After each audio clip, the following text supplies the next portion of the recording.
I just finished watching the Louis Theroux Manosphere documentary, and I'm going to say it, one of those guys was absolutely right. Men invent, build, and maintain society. That's a fact. I mean, like it or not, all of the biggest inventions in the world were invented by men. Apart from computer programming, which was invented by Ada Lovelace, modern programming languages and compilers, which were invented by Grace Hopper, the foundations of Wi-Fi, Bluetooth, and GPS, which were invented by Hedy Lamarr, the Apollo flight software that allowed the Apollo program to land humans on the moon, which was invented by Margaret Hamilton, Kevlar, the foundation of modern body armor, which was invented by Stephanie Kwolek, home security systems with cameras, which was invented by Marie Van Britten Brown, central heating thermostat designs, which were invented by Alice H. Parker, the modern medical syringe, which was invented by Letitia Mumford Gear, the science of radioactivity, one of the most important medical discoveries of all time, which was developed by Marie Curie. He also said that all the most important architecture was designed by men, and once again, absolutely spot on. Unless you count the Guangzhou Opera House in China, the Heydar Aliyev Centre in Azerbaijan, the London Aquatic Centre, the Maxi National Museum of 21st Century Art in Rome, St. Regis Chicago, Aqua Tower Wangjing Soho, Louvre Lens Museum, the Rolex Learning Centre in Switzerland, the Thanos Science Centre in Germany, or indeed the New Museum in New York. We've got to be honest with ourselves, this man has stood in Miami and he cannot see a building designed by a woman. Men built all these buildings, they engineered them, they designed them. Do we definitely know that? It is a fact. It's a real shame you can't see the 1000 Museum, the Atlantis Condominium, the 10 Museum Park, Brickell City Centre, the Philip and Tricia Frost Museum of Science. Shall I carry on? If a guy was to ever introduce me as his dishwasher, documentaries like this really prove that the immense patience I thought I had is a lie, because how Louis Theroux was able to maintain any form of composure in the presence of these, I don't even know what to call them, but I definitely ain't calling them men. All right, the Inside the Manosphere documentary, let's talk about it. For those not familiar, Louis, a great documentarian, great journalist who meets a range of manfluencers who promise impressionable young men a life of status and financial and sexual success. Now, if you saw the way I had to mentally stretch before I hit play because I knew what this was going to do to my blood pressure, and I'm already anemic as it is. Now, the other documentaries and deep dives I've seen that touch on this subject, I've always been able to kind of zone out and mock the way that these people talk, because to quote Nella Rose, "Are you not embarrassed? This is really embarrassing." But what was really bleak about this one was the amount of followers and engagement these boys have. One of the funniest moments for me was when one of them, I didn't care to know their names, one of them was so visibly anxious around Louis and basic inquiry sent him spiraling. Do you know how insecure you have to be quaking just by somebody else simply standing there and asking relevant questions? The hypocrisy, it will make you itch. The cognitive, what's the word I'm looking for? Dissonance is insane. Yeah, my A-level psychology was creeping up a lot while watching this. And the common theme with all these weirdos is that you can clearly tell that they've created their own little bubble where they entertain these delusions of control. And when someone reasonable steps in and questions them and challenges them on it, they lose all sense of composure. And the default response they could give back to Louis was, "You're just not manly enough." Because the pinnacle of a successful man in their eyes is F bitches, get money. And that is something I've noticed and admired about Louis as an interviewer. He brings up a lot of questionable, controversial aspects of a person's behavior. And he doesn't interject or react too quickly. He just listens to them, listening to their own foolishness, hoping that the cogs will turn and they'll realize, hold on a minute, I sound stupid. It doesn't happen, but hey, it's a great tactic. Now, don't get me wrong, I thought this was a great watch, but there were moments where I was thinking, for those that are on the internet, from the chronically online to the casual scrollers, unfortunately, this isn't anything we don't already know. I imagine this must have been a real shock to the system for those not familiar with the manosphere and the terms associated with it. The main takeaway from this is that men might lose their hair, love, their wealth, but one thing they will never lose, it's their audacity. And side note, how are we taking advice from someone called HS Tiki Toki? Within 5 minutes of watching this documentary, I was pissed. But hey, for market research purposes, I thought, hey, we're gonna watch the full hour. The most ironic thing that these men kept on saying was how much they love women. I just love women. Oh yeah, I love women. I love women and actually understand them. Baby, newsflash. You don't. It's okay, baby, go live your truth. No one's stopping you. You don't need to be DL about these things anymore. Just go live your truth. And for me, when they say that they love women, really, they love the concept of a woman. They love the external of a woman, the boobs, the bum, the tits, etc. But really, the true essence of a woman, the woman as a human being, nah, they fucking hate it. And it was just so strange how the entire documentary was really a dick measuring exercise. These men were gagging, foaming at the mouth to please each other, to impress each other. Strange, strange, strange. And for me, this nonsense, this ideology, this hypnosis that a lot of men, and not just the uneducated, broke ones, find themselves in is because men, and a lot of men, not all men are having an identity crisis. In 2026, men are having an identity crisis because for the first time in forever, women can provide everything for themselves. So really, there's not much of a need for a man. A sperm donor, you can get it. And so because of that, men don't really know where to place themselves anymore. And so they have to overcompensate with this hypermasculinity. And those are my 2 cents. Listen up, lads. I just watched Into the Manosphere with Louis Theroux, and we really need to talk about masculinity. Now, I've got a lot of thoughts. I think one of the most troubling pieces is young men buying into the idea that you are born without value. These influential men who have become famous through farming red pill content have clearly grown up with a lack of good male role models in their lives. And it has created certain insecurities and self-defense mechanisms such as burying your true emotions. Now that's their own issues that they need to sort out. The problem here is they're projecting those insecurities and self-defense mechanisms onto young, impressionable men. And they're telling them that the world hates them, but I love you. And that's creating a parasocial relationship based on hope. What they're actually doing in this father figure-like role is weaponizing that hope and building pyramid schemes that are based on selling products that don't actually benefit the end consumer. But they do make the individual at the top of that pyramid scheme more rich. And then they're creating content about how they've beaten the system, or the matrix they call it, and showing how financially successful they've become, which continues the cycle.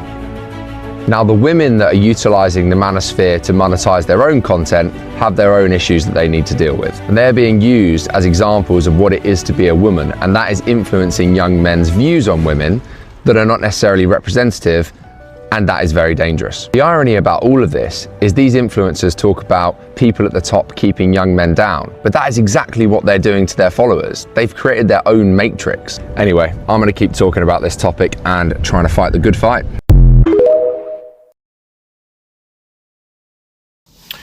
I think that if the Louis Theroux documentary had been done by a woman, I don't think we'd have as many men turning up on this app talking about how their eyes had been opened to how awful the manosphere and misogyny is and how terrible these guys are and, you know, blah, blah, blah. I think what's happened is a symptom of what patriarchy is about, which is selective hearing. And this is what happens in the misogynistic world we live in. Women say something, nobody listens. A man turns up and says something. And let's be absolutely honest, what Louis was talking about in that documentary was not even presented with layers of depth. If you've got any critical thinking skills, you would have recognized straight away that what Louis was doing there was presenting a very commercialized version of the Manosphere. In fact, he was almost taking a very serious topic and presenting it as a form of light entertainment. He didn't go far enough. But the way that these guys were turning up on this app from nowhere, going, "Oh my God, did you hear what Louis said? He's opened our eyes." Let me tell you, listen to what women are saying, because women will tell you, look on this app, there are women on this app who talk about this stuff at depth. They will break it down for you. Louis Theroux is not at that level in terms of the information that he's presented. I'm not here to have a dig at him. I'm just saying that the patriarchal system that we live in, the misogyny in this system, we are perpetuating. Because women speak, we don't listen. A man turns up with, let's be honest, a half-baked version of the truth, and we're calling him the Messiah. This is an image of the director of the Manosphere and this Manosphere dude. I don't know who this Manosphere dude is. He's kind of swanky, kind of suave. And this part of the Manosphere is set in Miami. And this Manosphere bro, once again, y'all know his name, I don't know his name. He says that whenever his followers come up to him in public, mostly men, he tells them, I love you, bro. And in this scene, there are like two young men who come up to him and tell him they idolize him, they admire him. And he says to them, I love you. And they said, like, I love you too. And this is a perfect example. I probably should find it and record it. I'll try to do that.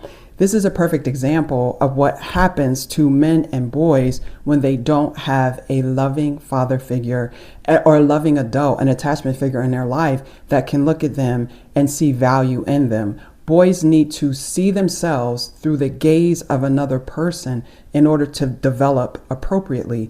And I know that that's kind of complicated, right? That's a psychological concept, and it's called beaming. And let me show you this image to help you really understand what it means more. This image was taken from the film Moonlight, which is one of the most beautiful films ever created. If you have not seen it, I cannot encourage you to see it enough.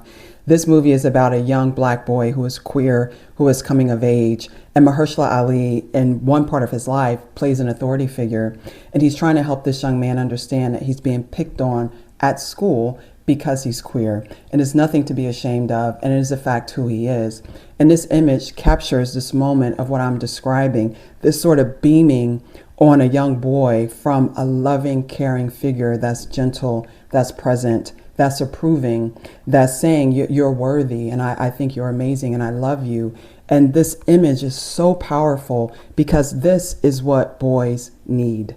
This type of connection with someone that is very loving is what boys need. And I'm going to challenge you to think about how many boys in our society right now ever receive this connection from this authority figure that is loving, that's not shaming, that says to you, I see you, and I see that you are totally fine just the way you are. You don't have to perform, you don't have to be different, you don't have to play football. I love you just as you are. Through that gaze, a boy says, I'm fine just as I am. So for young boys, the idea is I am okay because you are saying that I'm okay, right? Like the sense of connection is necessary for their development. It's not a weakness. It's not a weakness at all. It's a need. And having a need is not a weakness. So I already know your question. What about girls? Let's get into it. Louis Theroux Manosphere review from an OF girl. My favourite thing about the documentary is it shows these men, not even just young boys, because it is full grown men that look up to these guys, how much of a hypocrite they are. I've met some of these people personally, and I can tell you the way they speak about OF girls and women online in general is not how they are in real life. They're actually really respectful, they're really kind, they're trying to date them and getting ignored in the DMs, they're doing all that, yet they come online and they teach you to not give them any respect or any time of day, when in real life they're the biggest simps to these type of girls. And actually this is no shade towards them, because I do think they didn't set up this game of life, they're just winning at it. And it's something for the men that are watching to just take and think, maybe in real life I should handle situations how I want to handle them. If I want to respect a woman, no matter what the logistics are, respect them, don't. Because some stranger online told you that they have to tick specific boxes. Start treating women based on that, because you'll never be happy. Depression is real. And it's a really shallow way to live. So yeah, I think something that people should take from that is do what you want in life and don't be so judgmental. And nothing that anybody says online is actually real. Like, it's actually not. They come online and they have this whole persona of them being so ruthless and disrespectful, and obviously they are in them clips, but in real life they're not like that. And then you guys copy it and you act that way in real life, and there's a reason why you're not winning. Because if you run around treating people with disrespect, that's not going to work for majority of people. So be kind. That's my opinion. I have been locked into Netflix this week, particularly a show called Inside the Manosphere. And it's a documentary that Louis Theroux did, and it explores the rise of the Manosphere. What is the Manosphere? So it's a wide umbrella of like people from like the red pill community. There's also one that I found recently called the Lux Maxing community, where it's a community of boys that basically do all these weird things to increase their physical attractiveness. I kid you not, there are men right now on TikTok banging themselves in the face because they want a strong jawline. They are advising young boys to have knee-length surgery. I be seeing TikToks of that, and the boys that have it done, they be looking funny as fuck. Bro, why are your knees so low? Your knees start from your ankle. It doesn't make sense to me. As I was watching this documentary, when it came to the topic of women, I couldn't help but just think to myself, these guys just must not have got girls back in school. Only a man can succeed in defending women whilst also perpetuating the patriarchy. What we're not going to do is turn this into a conversation about attraction, because just because women are not attracted to you doesn't mean that you can treat them in any type of way. The hidden premise within what he is saying is that in order for you to have grounds to respect women, they have to be attracted to you in some way. And as much as I'm aware he's trying to defend women, he is unfortunately feeding back into incel culture. Incel and red pill content is what tells you that in order for you to respect a woman, they have to show some sort of attraction to you. Moreover, what we're not going to do is divide men into classes to make it seem as though it isn't an issue for all men and it's just an issue that pertains to some. Because if we argue that incel and misogynistic men are the men who don't get girls, this does two things, and the first one is actually really weird and really mean. It tries to create this lower class of men and argue that these men are the problem,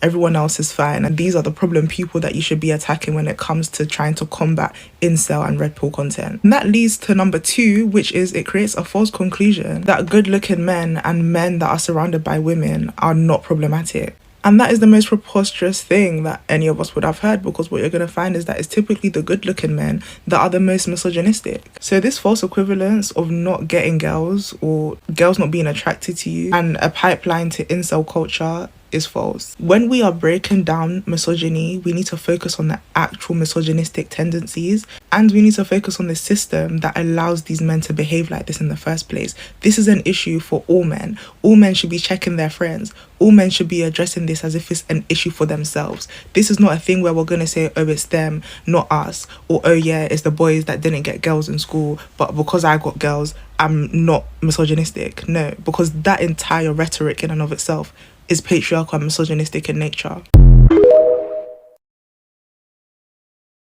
I've just watched Inside the Manosphere on Netflix, and personally, I feel fired up. And no, not because I enjoy watching HS Tiki-Toki shag birds and make loads of money, but because this documentary made me realize something dramatically important. Before we get into that, if you haven't watched it already, it's basically about the extremities of masculine subculture on social media. And it highlighted to me that somebody needs to step the fuck up for young men, to influence them on more than just the financial and the physical development that they have at their feet should they wish to achieve it. You don't just feel fulfilled by earning a fuck ton of money or sleeping with loads of women. Fulfillment lies from having a capacity to have an offering to others that genuinely helps them. I grew up without a father, and I know how important it is for young men to have role models in front of them to lead them positively. For the record, I want to make a promise. From the perspective of somebody who really values the importance of masculinity in the modern world, that I intend to step the fuck up for young men. I promise to influence men both physically, financially, spiritually,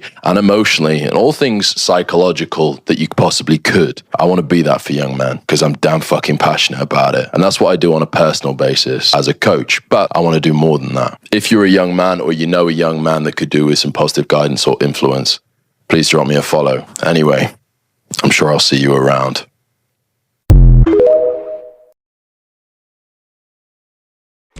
You want to know the craziest part about the Louis Theroux documentary? It was the part where Louis goes to Miami and he interviews these two fans of this red pill influencer, right? And they talk about how they've moved to Miami and it's been hard and they're homeless and, you know, all of that stuff, right? That's already kind of a bit iffy in itself. But the main part was how they don't believe in mental health, right? And red pill kind of teaches, or some of these guys teach you that mental health is not real, like man up, right? You got this. And you could tell these guys are going through it. You could tell they're trying to put up an act. And the worst part is when, you know, he talks about how mental health's not real, and then he talks about how his brother had taken his own, you know, life. Yo, that was crazy. Like, it's almost like it was scripted. That's how crazy it was. It's almost like it was scripted. It couldn't be more in your face. You know what I mean? As someone who's dated those types of men on Louis Theroux's new documentary, this is why I think they act the way that they do. It was really hard to just watch a bunch of grown men put women down, literally bullying them, just to impress other men.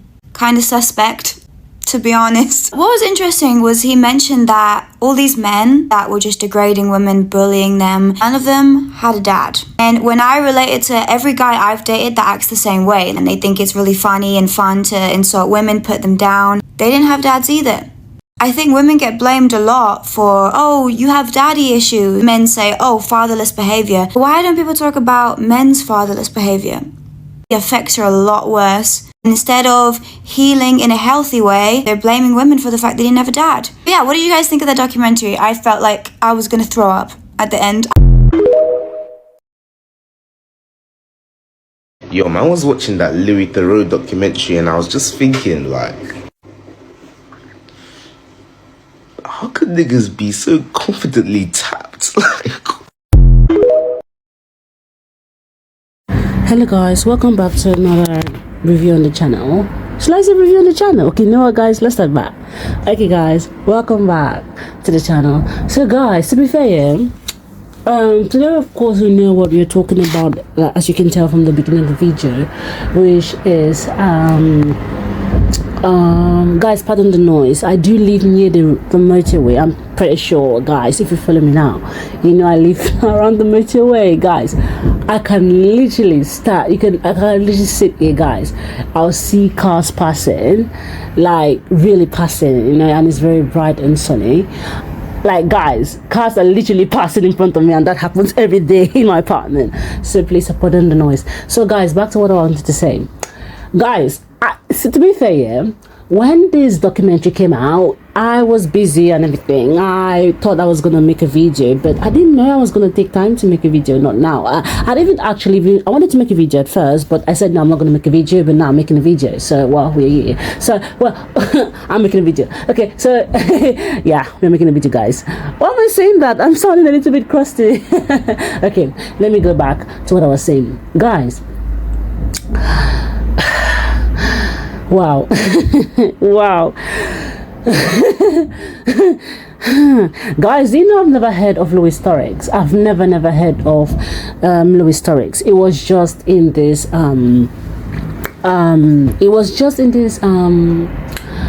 I've not even still watched the documentary, but I'm going to give my thoughts on what people are saying and why people are saying what they're saying, and I'm just going, like, you know what, I'm just going to give my thoughts on what people are saying, you know. Yeah, what people are saying. So guys, I don't even know who Justin Theroux is. I don't even know who Justin Theroux is. It was this first video that I learned that actually is a very quite famous, kind of awkward, humorous interviewer.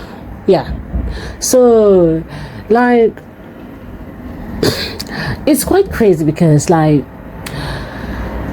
guys, thank God that my FYP on TikTok is no longer the Manosphere. I don't even see any red pill content anymore.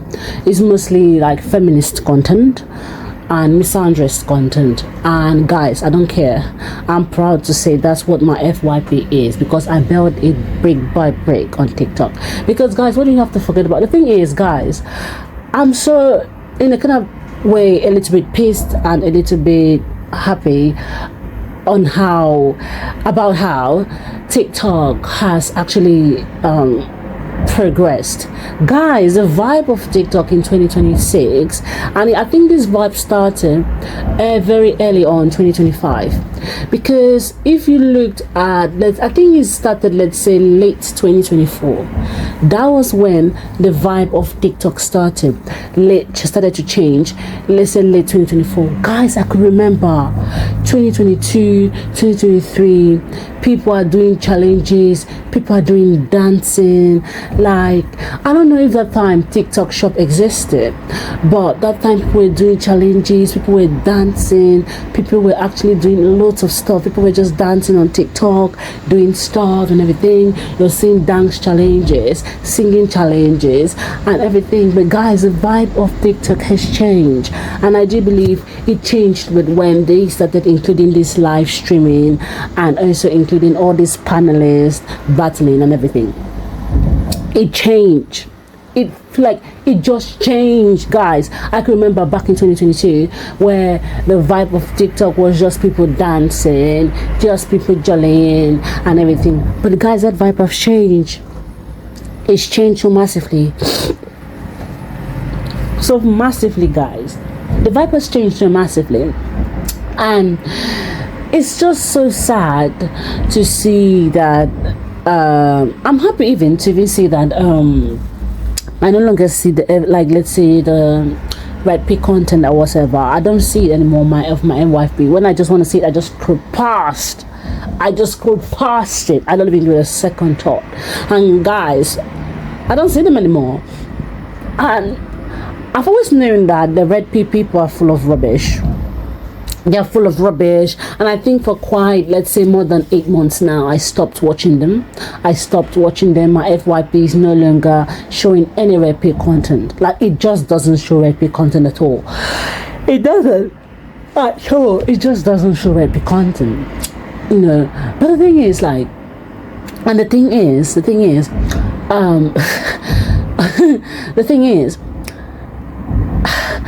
I don't know, like, you know, remember when people used to go on this red pill podcast, and people will be talking rubbish, just complete rubbish. I mean, we've lived through the Andrew Tate era, we've lived through the many eras that I thought would exist, that would not even come to an end.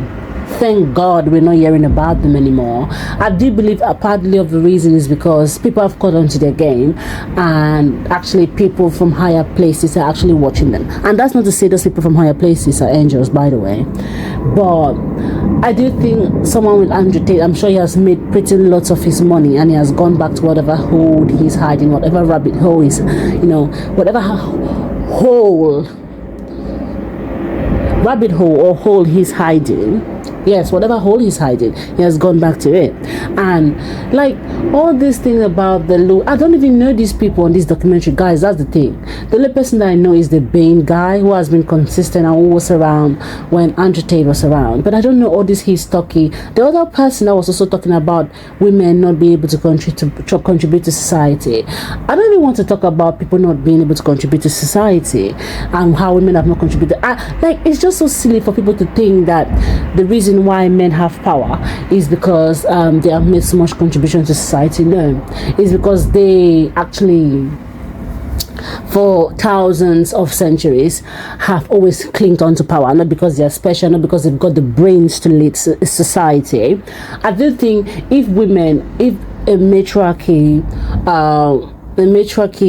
society existed, guys, I don't even think things like First World War will exist. I don't think things like Second World War will exist. Do you know why? Because women value life.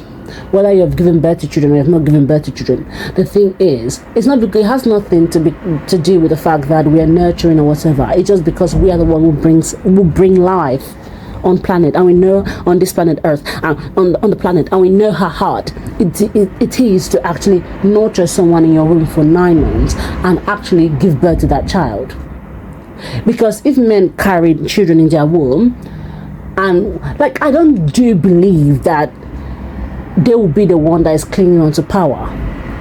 They will be afraid, like what they'll be striving to do is to preserve human life. All the wars that have existed, guys, think of all those wars that have existed. Guys, I'm telling you the truth. It will not happen. And I do believe it's because they get away with a lot. It's because they start wars, is because they don't give birth to children. They don't carry children 9 months in their womb, nurture them, and give birth to these children. If men did that, guys, I don't even think there would be World War I to begin with. Because, guys, the reason why there was a World War II was even to make America rich.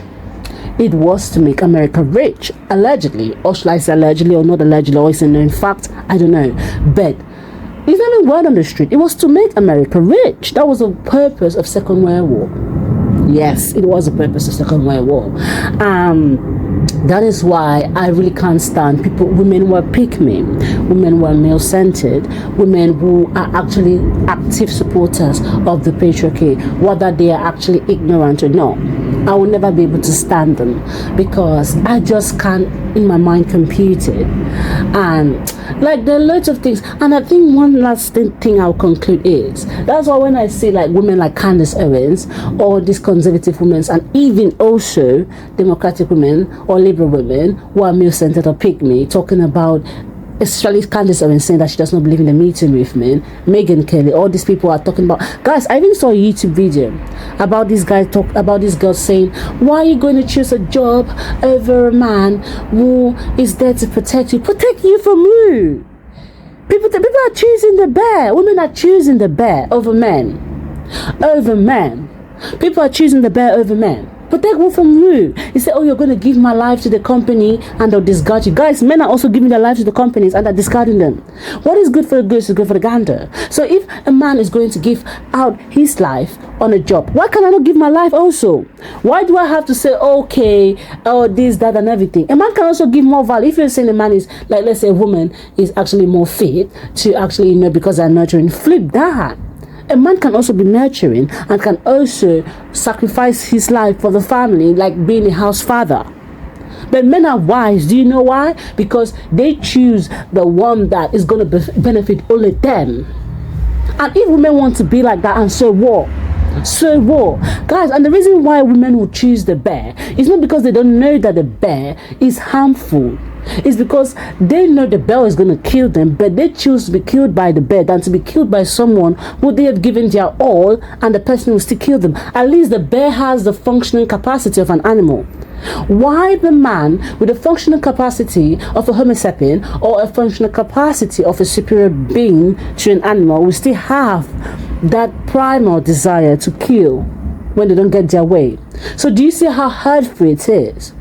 Women are not choosing the bear because it's actually, and when we mean safer, we mean we prefer it.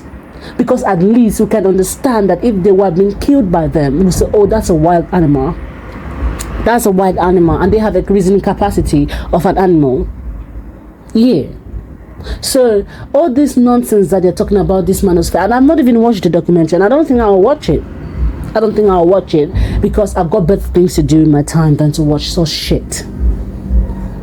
Guys, that's all I've got to say, guys. If you actually disagree with me, please, I beg in the name of God, please, please, please, please. You know what? I'm not even begging. You know what? Come to the comment section and share your thoughts respectfully, okay? Thank you.